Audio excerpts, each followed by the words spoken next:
You know, people got the Quran totally screwed up. The Quran is a miracle not understood by scientists, philosophers. The Quran challenged many people. For instance, a book entitled The Earth is an introductory reference textbooks in many universities worldwide. One of its authors is Professor Emeritus Frank Press. He was a scientist advisor, former U.S. President Jimmy Carter, and he was with him 12 years. The president of the National Academy of Science, Washington D.C. His book says that the mountains have an underlying roots. These roots are deeply embedded in the ground. Thus, the mountains have, shaped like pegs. This is how the Quran has described the mountains. God has said that in the Quran, have we not made the earth as a bed and the mountains as pegs? Quran 78, 6 through 7. Let's think about pegs. Alright? When the mountains have deep roots. Modern earth science have proven that mountains have deep roots under the surface of the ground, and that these roots can reach several times their elevation above the surface of the environment.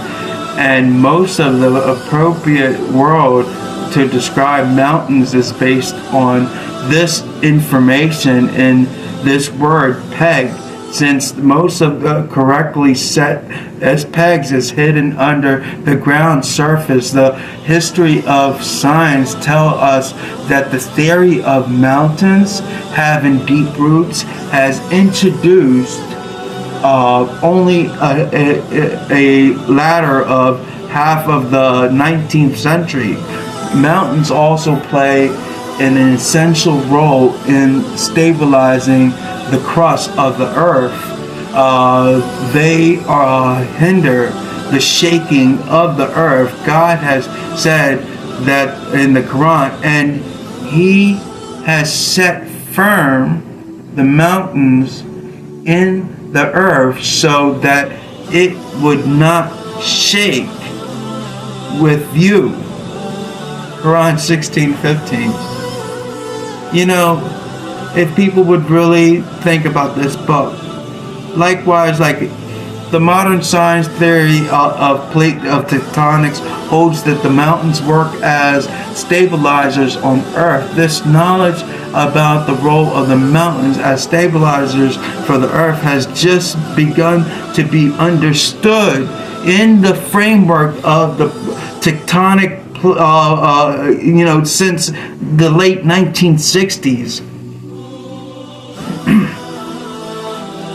Could anyone during that time of the Prophet Muhammad have known the true shape of the mountains? How could have anyone imagined a massive solid mountain which it sees before actually extends into the deep into the earth and has a root, as scientists assert, as a large number of books of geology that when discussing the mountains only describes that part that is above the surface of the earth. This is because specialists in geology did not write these books. However, modern geology has confirmed the truth of the Quranic verses.